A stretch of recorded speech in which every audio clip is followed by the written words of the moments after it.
I should have been happier, I suppose. On the outside, my life looked perfect.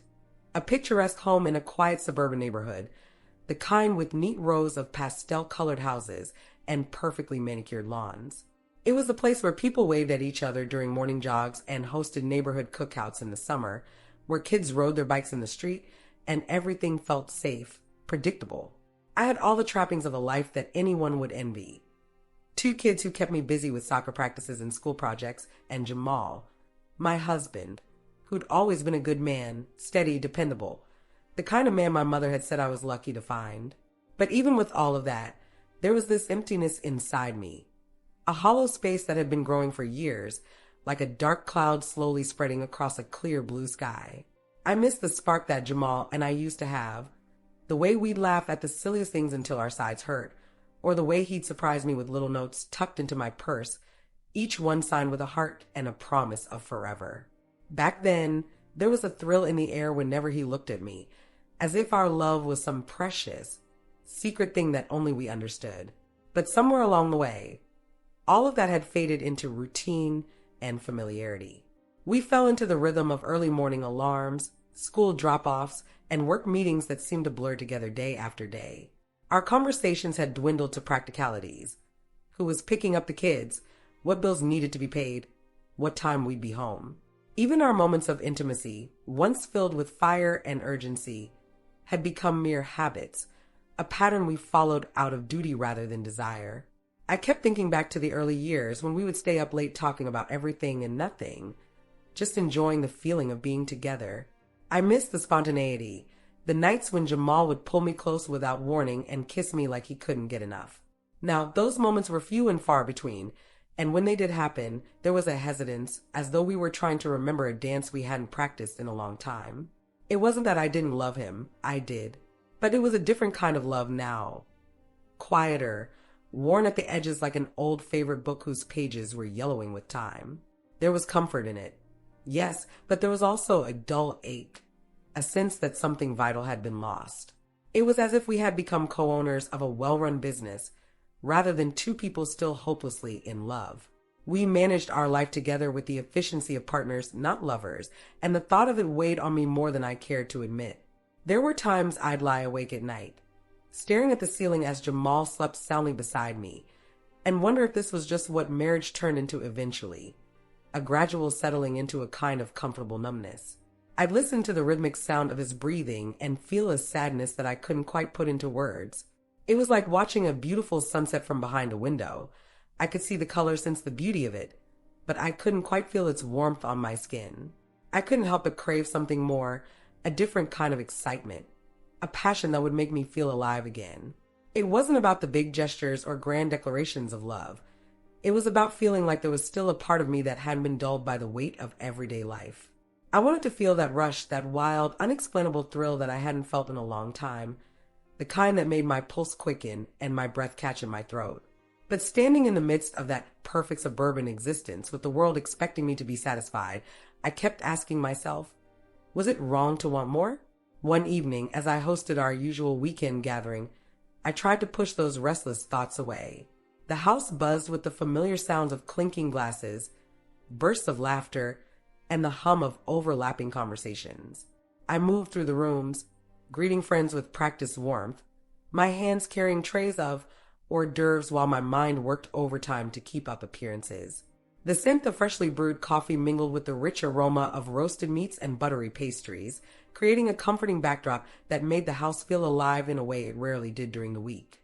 The walls echoed with chatter, and the faint melody of jazz drifted from the living room, where some guests gathered around the fireplace, the soft crackling of wood adding to the ambience.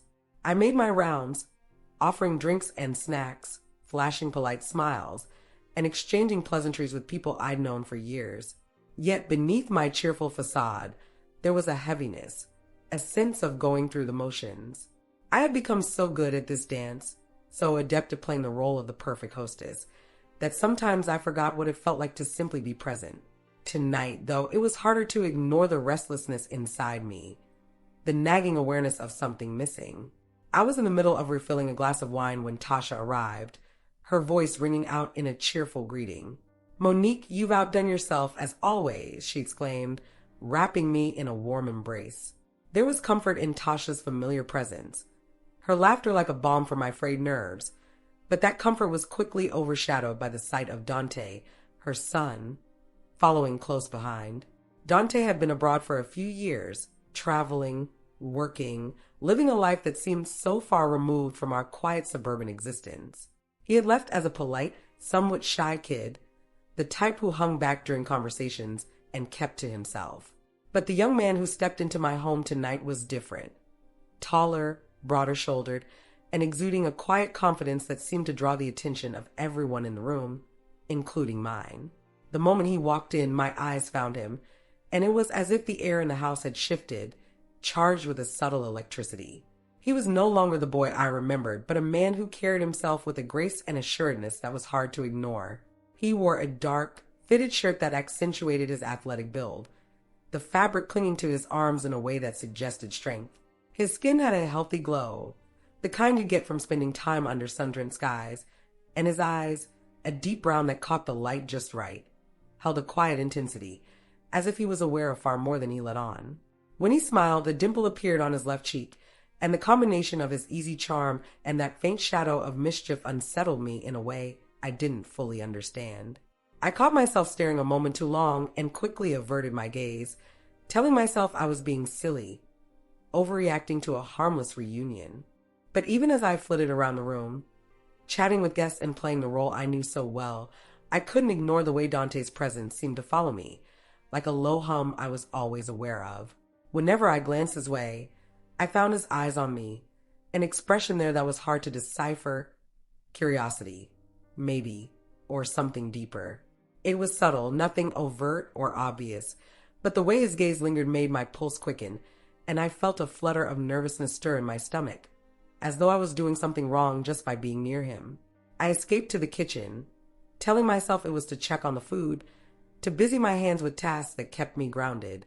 I reached for a bottle of wine, uncorking it with deliberate focus, trying to ignore the faint heat rising in my cheeks. The party continued around me, people mingling, voices carrying on as if nothing had changed, but I was more aware of Dante than anything else. The familiar strains of conversation, the low murmur of laughter, even the warmth of the house seemed distant, like I was moving through a haze. When Dante appeared in the doorway, offering to help, I felt a jolt of surprise and something else, something I wasn't sure I was ready to name. He stepped closer, taking a tray from my hands with a casual ease that made it seem as though he belonged in the kitchen with me, like we had done this 100 times before. But as he set the tray on the counter, his gaze flickered to mine, and there was a glint of something playful in his eyes, a hint of the young boy he used to be mixed with the confident man he had become. "So," he said, his voice carrying that familiar warmth, but with a new edge I hadn't heard before. "Still throwing the best parties in town. I see." I forced a smile, trying to keep my tone light. "Someone has to," I replied, turning back to the wine glass I was refilling, though my hands felt suddenly unsteady. "Can't let all these people go thirsty."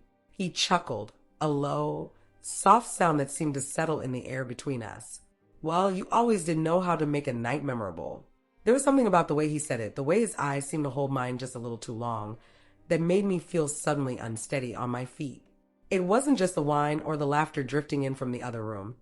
It was the way his presence seemed to fill the space, leaving me no room to escape the sudden awareness of him.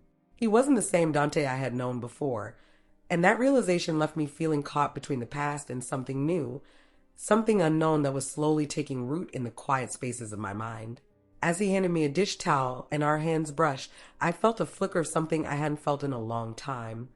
Something like a spark, like the first tiny ember of a fire just beginning to catch. I pulled away, busying myself with the dishes, but I couldn't shake the feeling that something had changed. It wasn't just Dante who had come back different. It was me. And for the first time in years, I wasn't sure how I felt about the life I had settled into or the woman I had become. As the night wore on and laughter echoed from the living room, I felt a wave of restlessness wash over me. The air seemed thicker, the noise louder, and my thoughts raced like a river threatening to overflow its banks.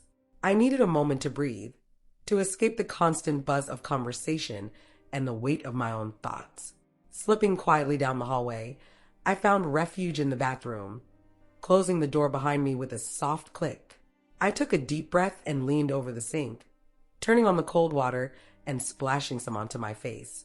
The coolness soothed my flushed skin, but my pulse still thrummed beneath the surface, a reminder that something had shifted inside me tonight. I stared at my reflection in the mirror, my eyes slightly widened, lips parted as if trying to catch the breath that seemed to elude me. I could feel a faint tremor in my hands as I reached for a towel, trying to compose myself. Just as I was about to leave, there was a soft knock on the door. It startled me, my hand freezing on the doorknob. For a moment, I considered not answering, but before I could think better of it, I opened the door, and there he was, Dante, standing just inches away. The light from the hallway cast shadows across his face, making the sharp angles of his jaw even more pronounced.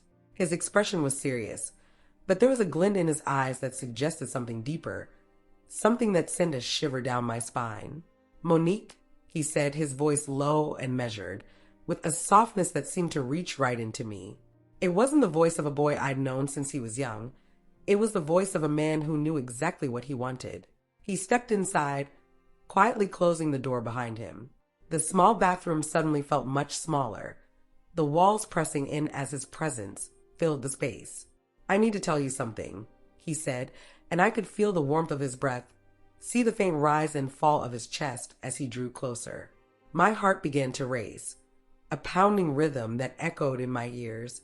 This was Tasha's son, I reminded myself. Tasha, who was more like a sister than a friend. And I was married to Jamal, who'd loved me, cared for me, and been my partner for years. We had built a life together, a family, a home.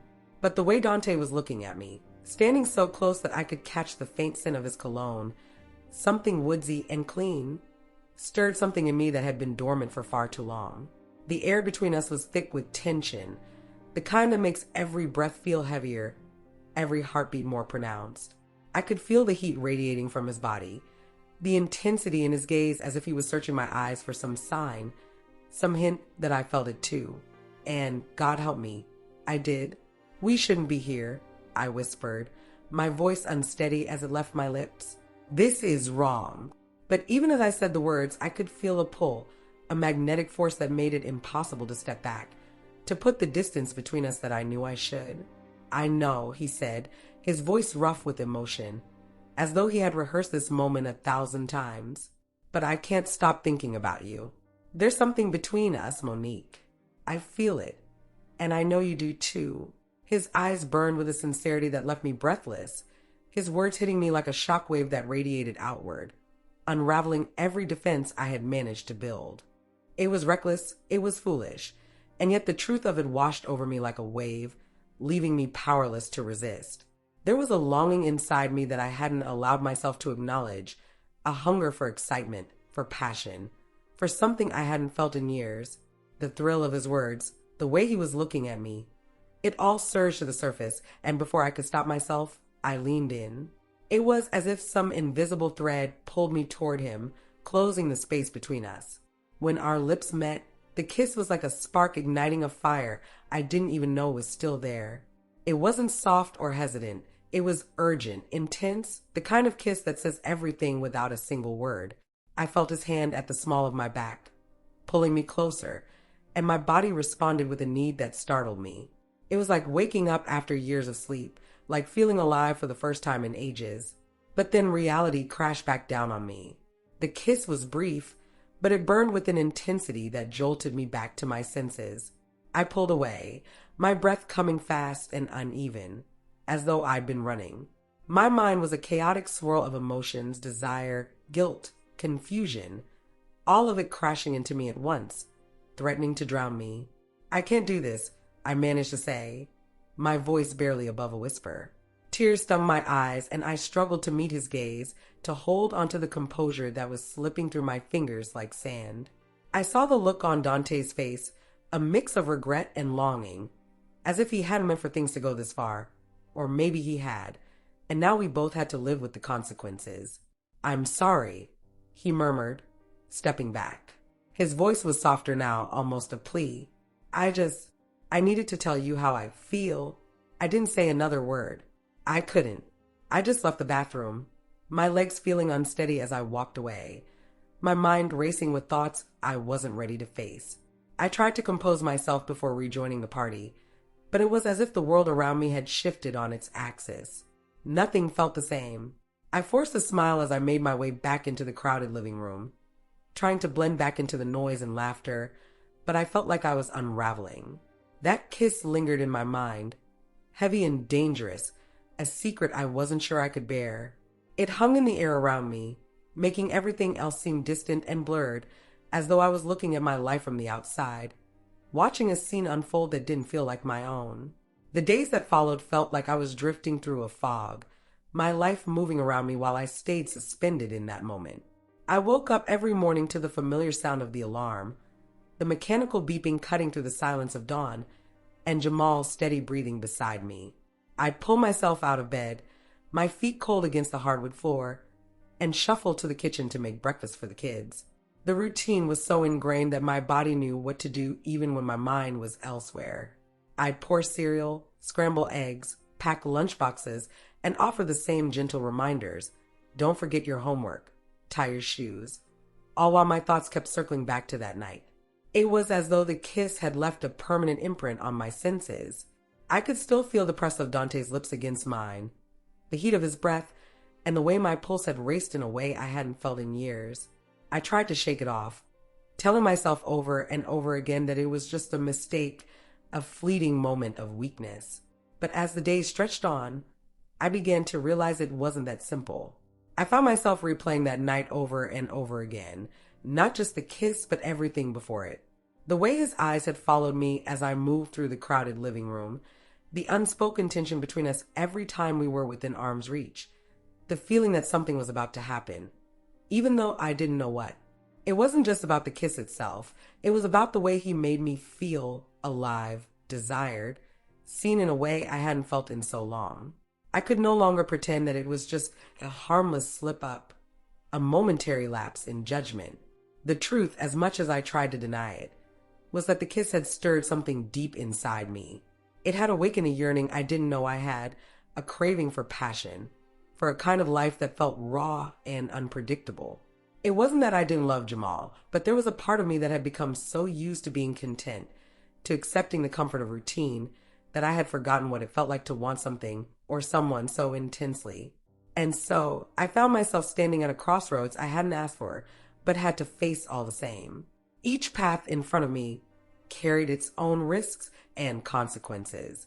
On one side, there was safety, burying the memory of that kiss, locking it away in a dark corner of my mind, pretending it never happened, and going back to the life I had known for so long.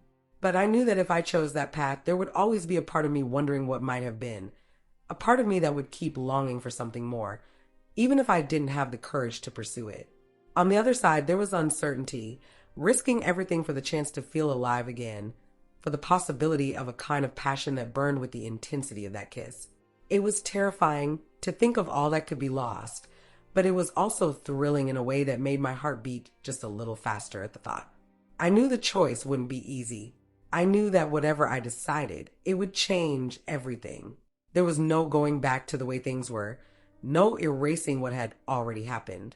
But one thing was certain, no matter which path I took, nothing in my life would ever be the same again. And so, as I stood there in the quiet of my own thoughts, the world around me blurred into the background, and the weight of the decision pressed heavily on my chest. It was time to decide whether I would continue living in the familiar comfort of what I knew, or if I was willing to risk it all for the chance to feel truly alive.